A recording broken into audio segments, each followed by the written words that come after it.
O programa a seguir é uma produção independente. Seu conteúdo é de total responsabilidade de seus idealizadores.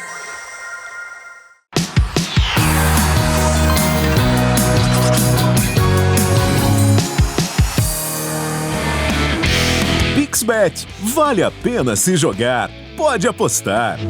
Começando mais um Resenha do Galinho aqui na Jovem Pan News. E hoje, moçada, que convidado é esse, hein? É um negócio assim, daqueles que...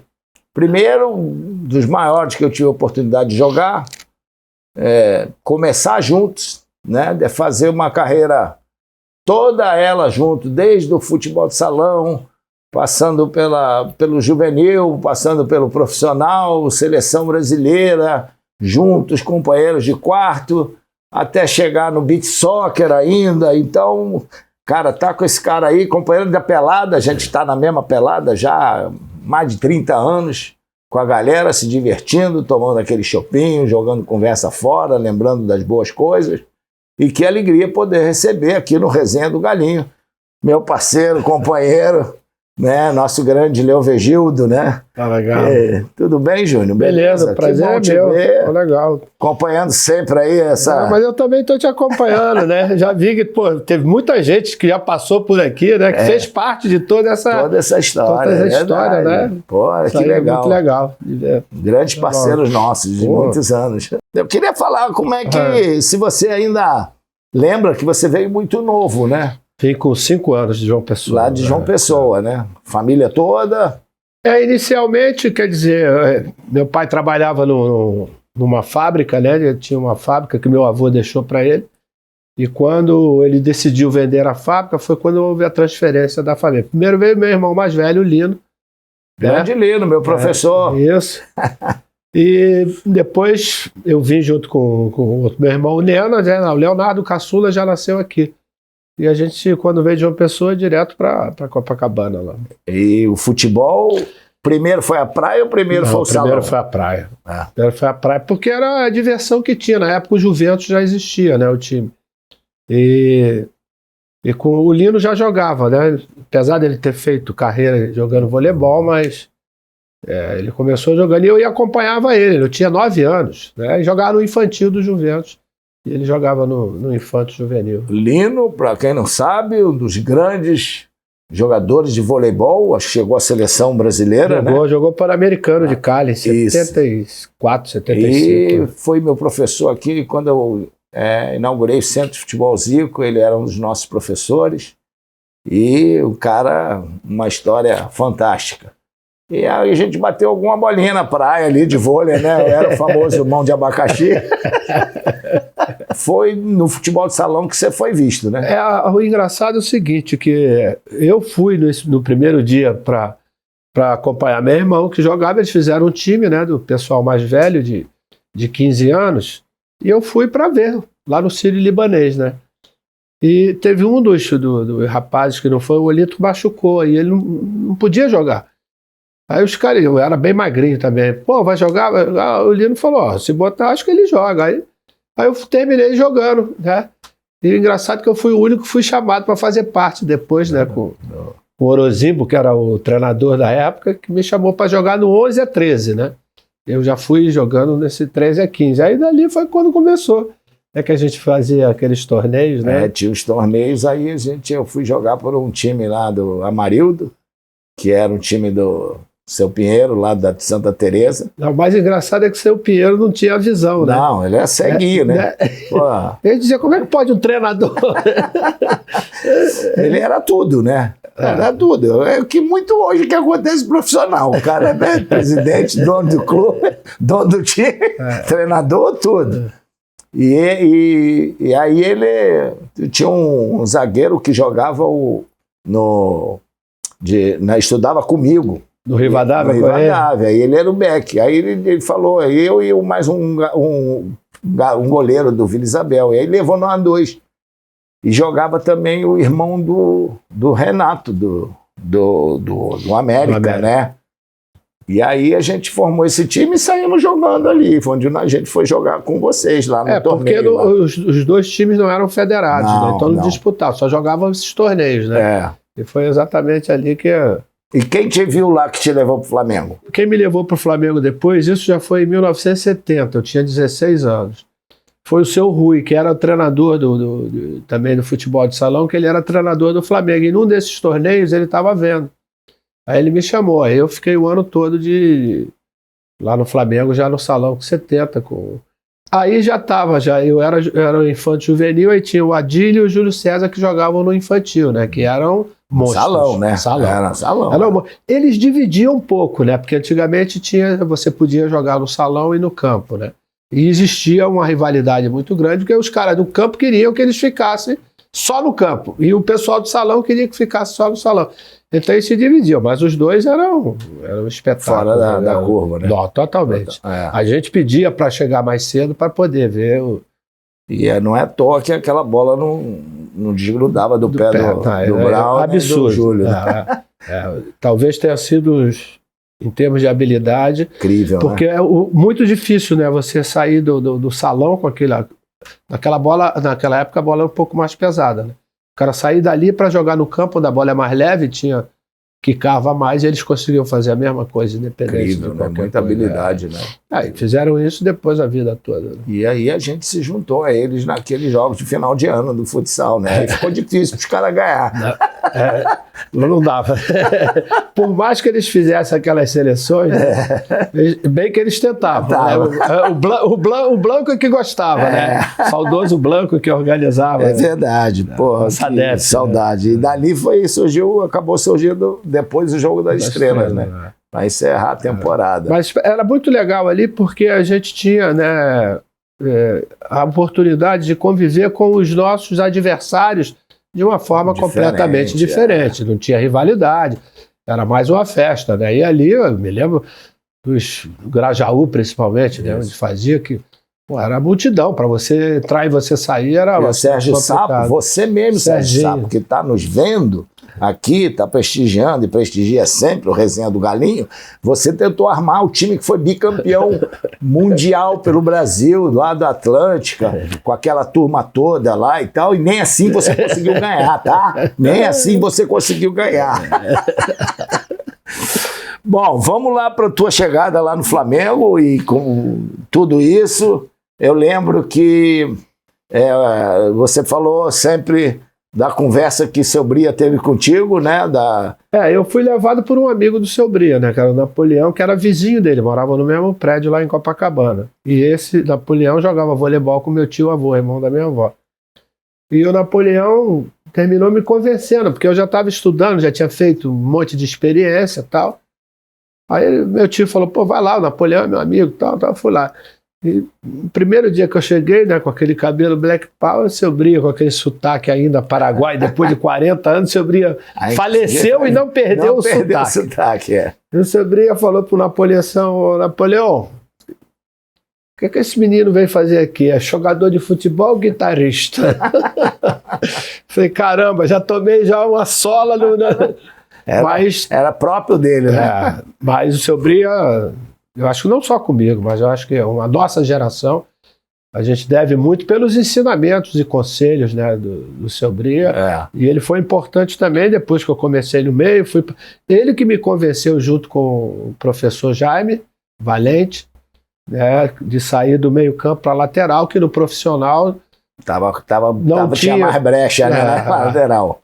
Foi exatamente isso. Eles falaram, tem mais chance de você subir para o profissional como lateral do que como meio. O meio tem uma concorrência muito grande, né? E foi exatamente numa conversa do seu Bria com... Bom, aí vem a história toda daquele nosso time, né? As conquistas, o time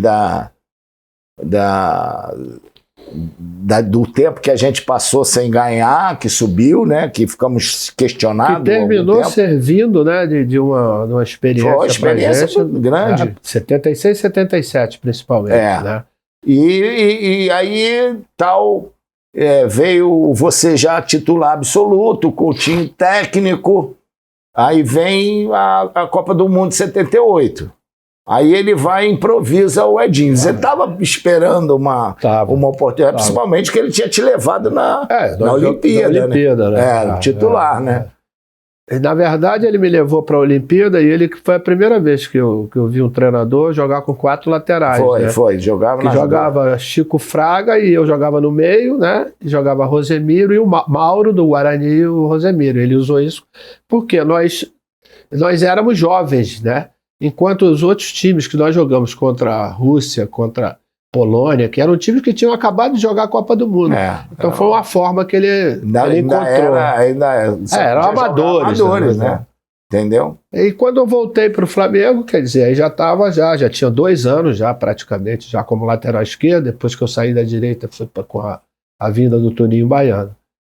Mas a esperança de jogar era grande, inclusive em função de ter feito um campeonato brasileiro, mas aí foram intervenções que a gente até hoje porque não sabe. Eu acho que é o seguinte, se ele leva um lateral esquerdo, aí tudo bem, né?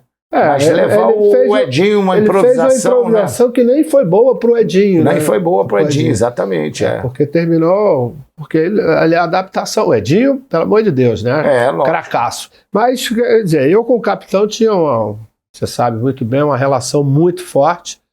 Né? Eu fui um dos responsáveis da ida dele pro Flamengo em função do trabalho que ele tinha feito lá. Mas quando vocês voltaram, né, que reincorporado no Flamengo, ele vai falar comigo, pô, como eu arrependo de não ter time. Eu falei, agora, capitão, agora não adianta, agora vamos olhar para frente. Né? Tanto que eu não tive nem na primeira convocação em 79, ele ainda era o treinador. Eu não tive aquela sensação, sabe, de ficar esperando ali a convocação, porque eu já mais ou menos que sabia. Não que ele tenha me falado. E eu ainda voltei em 92, ainda peguei a raspa do tacho. De 82 lá, depois você não participou? Participei até... Foi logo depois que eu fui vendido para a Itália, né? O Edu era o treinador quando eu fui vendido para a Itália, teu irmão. E daqueles momentos todos ali do Flamengo, que a gente viveu, tantas conquistas e tal, a gente não vai ficar aqui selecionando. Eu sempre separo, para mim, a mais difícil... Para mim foi a de 82, porque a gente vinha ganhando tudo e era bola da vez, era o time a ser batido. Para você teve algum, tanto no momento daquelas grandes, como depois na tua volta, que você também já estava com mais experiência, teve que liderar os jogadores e tal? 92 para mim foi a cereja na torta, por quê? Porque eu já não tinha companhia de vocês, daquela nossa galera toda. Então, quer dizer, eu tive que assumir um papel completamente diferente, né, do que aconteceu naquela época. Até batedor de falta, né? Porque aí eu tive chance de bater, já não tinha você. Aí, atrapalhei ele. Não atrapalhou nada. Aquilo ali foi aprendizado também. Mas 82 tem uma importância porque foi o único título brasileiro que o Flamengo ganhou, de todos eles, fora do Rio de Janeiro. Que foram exatamente aquelas finais contra o Grêmio. Marcar Renato com 20 anos de idade. O cara... Timaço era do Grêmio, né? Paulo Isidoro. Leão. Timaço, era um timaço. Eu tenho um carinho muito grande por 92 por essas razões aí, né? Bom, a gente vai pro intervalo e... Eu vou deixar aqui uma pergunta para você. Você não responde agora não, vai pensando, porque você está aí, comentarista, acompanhando todo esse campeonato brasileiro. E acho que diferente você viu, em termos até mesmo de táticas de futebol, é aquele negócio, né? A nossa Pixbet aí sempre dando nosso apoio, cobertura, nos apoiando, acreditando, confiando no nosso trabalho. E aquela coisa, se tivesse que apostar quem seriam os melhores, digamos, as revelações do campeonato, os jogadores que mais estão se destacando e tal. Então, sei que tem feito jogos aí, alguma coisa, isso foi diferente nessa posição aqui, esse cara, entendeu? Então, segura aí, pensa um pouquinho, bebe uma aguinha, que a gente vai pro nosso intervalo. E é isso aí, cara. A gente está aqui contando muita história, a gente está aqui matando a saudade, né? Na amizade a gente está sempre se vendo, mas lógico que aqui não precisa nem ter pergunta, é só conversa, porque eu sei da vida dele toda, ele sabe da minha vida toda, como tudo começou. e a gente está aqui no Resenha do Galinho, trazendo para vocês coisas, ó, lá de trás, mas que vale a pena conhecer. Então já a gente volta.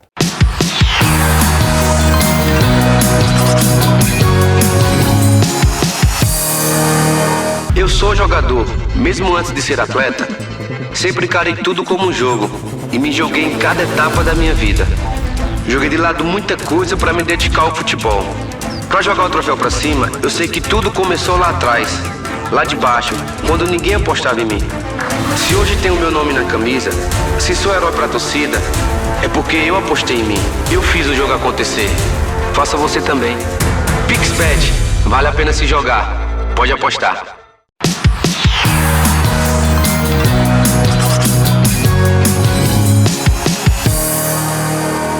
A gente está de volta aqui com o Resenha do Galinho na Jovem Pan News, com todo esse apoio da PixBet.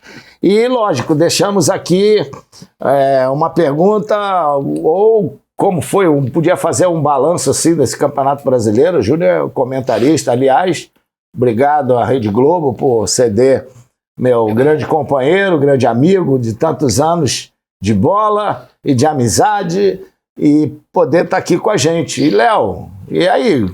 Como é que está sendo lá? E depois você fala como é que foi esse período de estar lá de cima, virar pedra e não ser telhado. Eu fiz uma escolha, né, Galo? Tive algumas experiências, eu nunca quis ser treinador, mas tive algumas experiências. A minha melhor experiência foi exatamente em 2004, quando fui ser diretor do Flamengo, né, diretor técnico, quando o Márcio Braga, na época, quis montar uma equipe do departamento de futebol só profissional, né? Com o saudoso Zé Maria Sobrinho, com o João Henrique Areias no marketing, Paulo César no jurídico, né, e eu na parte técnica. Que ali, na verdade, era uma coisa que eu sempre tinha pensado de exercer essa função. Mas já tinha algumas experiências, até mesmo na Itália, né, tinha um programa lá em Pescara que se chamava Brasiléu, né, que tinha um âncora, e eu sempre gostei de parte tática dessas coisas assim, mas você virar treinador é uma outra história completamente. Você passar de comandado a comandante é completamente diferente, né? E nesse meio tempo apareceu a televisão, né? Já em 95 foi a minha primeira experiência fazendo alguns jogos com o Galvão no Campeonato Brasileiro, inclusive a final do Santos e Botafogo, eu estava com ele. E a coisa foi evoluindo assim, sem muita pressão, sem nada. Eu digo, ali a gente ganha sempre, né? A gente não perde, nem a gente ganha sempre, porque... Mas eu já estou praticamente há 25 anos, né? Já tenho uma certa experiência. Está chegando mais do que futebol, né? Já foi. Já foi? Já passei mais tempo atrás das câmeras, né? Comentando o jogo do que eu. Fiquei 21 jogando futebol e já tenho 25 lá. Mas me preencheu legal, porque eu vivo num ambiente, entendeu? E você faz muitas amizades, né? Eu tive uma escola bem legal, que, pô, você conheceu bem Armando Nogueira, né? Uma figura ímpar. E o Armando sempre, quando eu entrei no primeiro ano, em 98, no Sport TV, né? E o Armando falou, Júnior, tem uma coisa que você pode criticar, né, sem ofender e elogiar sem bajular, né?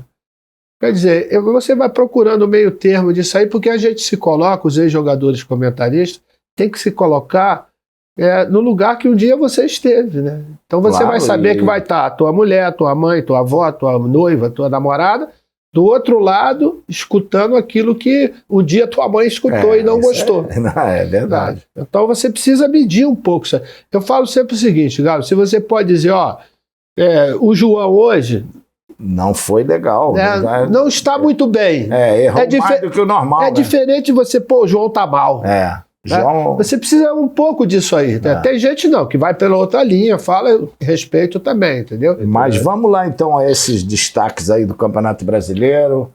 Né? O Campeonato Brasileiro é até clichê a gente dizer que é mais difícil, é um campeonato realmente muito difícil. Para você ver, por exemplo, que ninguém esperava que o Botafogo estivesse fazendo uma temporada como está fazendo. Por quê? Primeiro turno foi um negócio 51 pontos, né? Foi a primeira vez na história que algum clube conseguiu chegar a isso. Mas por quê? Porque no início do ano, né, o Botafogo estava se preparando ainda, tanto que abandonou um pouco o Campeonato Carioca para poder se preparar.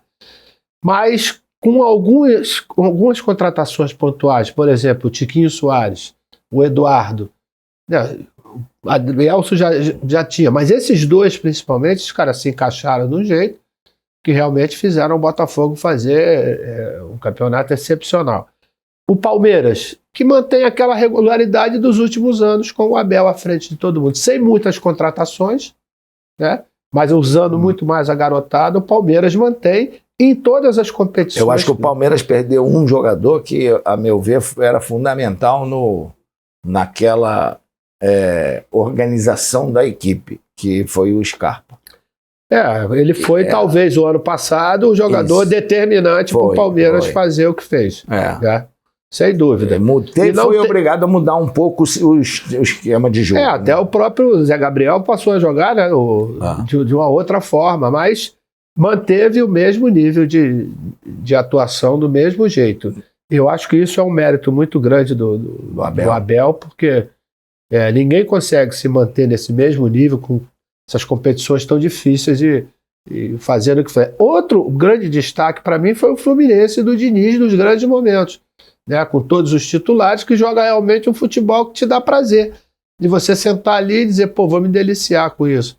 Algumas coisas, naturalmente, saem erradas. Eu acho que isso fez com que o Diniz, inclusive, fosse chamado para a seleção brasileira. Eu acho que a única coisa diferente que eu vi esse ano foi o Fluminense do Diniz jogando. Quando estava jogando naquele nível realmente excepcional. Se vai ganhar ou se vai perder, eu digo como jogo, né? De você se divertir olhando ali. E a grande decepção, infelizmente, foi o nosso clube, né? É verdade. Que não se planejou, eles poderiam ter tido um ano de 2023 excepcional. Entrou no ano, era o melhor time da América do Sul. Além dos reforços que ainda trouxe. Só que esqueceram que existe um planejamento, né? Num ano diferente. Isso. Onde você vai começar janeiro, você já tinha que estar em forma. Você não pode esperar o início, por exemplo, do Brasileiro em abril, maio, para você entrar em forma, não. Você tinha que estar em forma ali. Ainda mais que tinha as competições mais importantes do ano, né? Não, o fato de ter mandado o treinador embora, o treinador que ganhou, que até hoje não se sabe as razões por que foi embora, entendeu? Então, quer dizer, essa falta de planejamento de pessoas que tivessem ali, gente, dia tal de janeiro, nós já temos uma competição. Muito tempo de férias, né? Exatamente. Poderia fazer uma permuta, até mesmo durante o Campeonato Carioca, ó, vocês vão aqui porque ali vai ser o importante. Isso aí, é claro. Quando você tem uma quantidade de competições que te dão tudo, né? Te dão visibilidade, te dá recurso pro próprio clube, tudo isso. E aos poucos isso foi se perdendo. Jogadores de revelação. A garotada, Vitor Roque Pô, que pena, né? Aconteceu essa mas isso aí a gente sabe que faz parte, mas acho que vai voltar. Mas esse é um jogador diferenciado, né? O menino do Santos, o Marcos Leonardo, é outro também que... Eu acho que essa garotada, na verdade... O do Vasco cresceu muito, o Gabriel Peck, né? E foi bom, entendeu? Ficar um pouquinho de fora, porque ele entrou depois foi como alternativa, não como sendo obrigado, aquela solução. Pressão, ainda mais momento difícil, né? O Hendrick, que também já esse também, quer dizer, eu acho que essa garotada, principalmente, quem me chamou muita atenção, principalmente no primeiro turno, foi o Tiquinho Soares, eu não conhecia, né, não acompanhava muito o campeonato português. Eu acompanhava ele lá no Porto. Eu vi um jogador realmente completo em todos os sentidos. Aquele centroavante, você pode jogar a bola no chão, no meio da barriga, no peito, na cabeça, ele vai te dar uma solução. Exatamente. Além disso, uma facilidade para finalização. Bom, vamos falar lá da teus momentos na Itália, que não falta história, e a gente presenciou alguma. Mas tua ligação, né? Você ficou com o Torino 3 anos. Depois ainda foi emprestado, né? Não, fui vendido mesmo. Primeiro é verdade. Você depois não teve um torneio que você... Teve o torneio Mitropa Cup, que era um torneio que tinha... eu joguei com o Martim Vasquez, você já estava no Flamengo, né? Já. Quando foi emprestado lá, só para esse torneio. Só para esse torneio. Quer você ver, a ligação é tão boa Era o diretor, né? O diretor que estava lá, o Luciano Moggi, foi que me chamou, perguntou se... Grande Moggi. Vai pro figuraça, né? E o Luciano perguntou, né, se eu gostaria. Eu falei, pô, claro, pelo amor de Deus, né? E aí eu tive a oportunidade de jogar com o Martim Vasquez, né, que é da seleção espanhola. E a gente terminou ganhando essa Mitropa Cup. Aí depois teve essa ida pro Pescara, depois de um desentendimento com o treinador, né? Eu já estava propenso, na verdade, a voltar, né? Quando surgiu essa Pescara, onde é que você pegou um técnico que adorava o futebol brasileiro? Exatamente, que você conhecia, né? Que era o Galeone, que só falava de... O Giovanni Galeone, ele era uma figura completamente diferente de todos os treinadores, né? Porque ele pensava o futebol para frente, primeiro eu vou atacar, depois eu penso em me defender. E a coincidência é que quando ele foi para o Torino, que eu ainda estava na Udinese, a gente foi jogar lá em Turim. Aí a gente nunca jogou contra. Ele não jogou. Estava com a costela fissurada. Aí quando foi jogar em Udine, eu que não joguei, que estava com um problema com o estiramento. Nem isso conseguimos também. Vamos falar agora de uma coisa que eu sei que você ama e que você foi o grande responsável por esse futebol. Me dá a chance de também saber que lá em Quintino não tinha praia, né? Que eu joguei um pouquinho. Que foi o rei do beach soccer, né? Que é o grande Leovigildo. Como é que começou isso tudo lá, que foi... Né? Parece que nos Estados Unidos. Foi em Miami. A primeira vez eu fui convidado pelo Giancarlo Signorini, né? Que foi o cara que bolou as regras do jogo e tal, disso aí. Ele morava nos Estados Unidos. E me chamou para jogar. Eu fui jogar com o irmão com o Celsius, né? Que jogou do Júlio César, que jogou com a gente na seleção em 86. Sei. Né? O irmão dele jogava o João Paulo. Só tinham paulistas nesse jogo, né? Brigatti, o goleiro. E eles me chamaram porque alguém disse que eu jogava futebol de praia. Aí eu fui. Na verdade, eu fui mais para me divertir, para saber o que era. Quando eu cheguei, eu vi o esporte, falei, cara, isso aqui é a cara do Rio de Janeiro, isso é a cara do Brasil.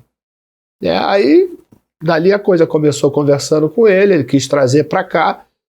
O processo foi meio inverso, né? Começou com a seleção, e a gente começou a buscar, vamos dizer, ex-jogadores, ainda com a condição, né? Que foi o caso do Paulinho, do Paulo Sérgio, do Edinho, do Adão. E depois veio você. No dia que eles montaram aquela arena, você vai lembrar, com 20 mil pessoas. Pô, foi terrível. Caramba, era um negócio assim. Chegar de manhã para chegar já na arena já era complicada. Não, e a gente teve que se preparar, a gente precisou, que era porque, afinal de contas, era a nossa imagem que estava aí. Isso aí. Desses que não são ex-jogadores. Qual o cara que assim. Não, o Zico era o Magal. Era o Magal? Né? Porra. Porque o Magal ele tinha facilidade de correr na praia. Parecia que não tinha buraco, né? O Magal é um fenômeno. Você já viu um videozinho de um cara que corre em cima da água mais ou menos. Acho que é um cachorro que bota, eles correm e saem correndo dentro da água. Era o Magal correndo na areia, cara. Não, o Magal é um fenômeno porque você bota o Magal para jogar society, ele joga muito bem. Bota para jogar campo, ele joga muito bem. Você bota para jogar na areia, ele joga muito bem. Quando eu vi o primeiro campeonato mundial chancelado pela FIFA aqui no... uma gratificação. Eu falei, caramba, nós fizemos alguma coisa legal, né? Verdade. Plantamos uma sementinha lá e... Não, e o melhor, né, Zico? É que aqueles caras todos, eles puderam fazer carreira profissional. Queria que você falasse aí desse projeto maravilhoso, né? Que eu vi de perto, já fui algumas vezes, que é o teu projeto da sopa, né? Samba da sopa. Samba da sopa, né? A gente encontrou um jeito, né, de se divertir com o que a gente mais gosta, né? Que é o caso do samba, que é nosso grupo lá. Eu digo que é um projeto músico social, onde a gente pode ajudar ao próximo, né? São 16 anos, nós distribuímos já nesses 16 anos mais de 25 mil cestas básicas, né? E acho que isso é um grande objetivo e que a gente, hoje já não dá mais para a gente parar, porque muitas instituições dependem dessas doações. O Júnior falou em Tio Vavá. foi com a gente pro Japão, junto com o do Telinho, né? Telinho, lá de Friburgo. Telinho de Friburgo, e nós comemoramos o nosso título no Havaí. Lá, pô, ninguém entendia nada, aqueles americanos tudo lá na praia, a gente invadiu o local deles e foi um samba maravilhoso, então não tenho dúvida que isso foi também um pontapé inicial para o Samba da Sopa, esse projeto maravilhoso. Léo, obrigado, Resenha do Galinho fica muito feliz, leva aí uma lembrança nossa. Show de bola. Tá? Pô, obrigado, tá lá. Mais uma pra galeria. Então, fiquem aqui com a gente na Jovem Pan News, toda quinta-feira, 10 horas da noite. Um grande abraço para todos e até a próxima.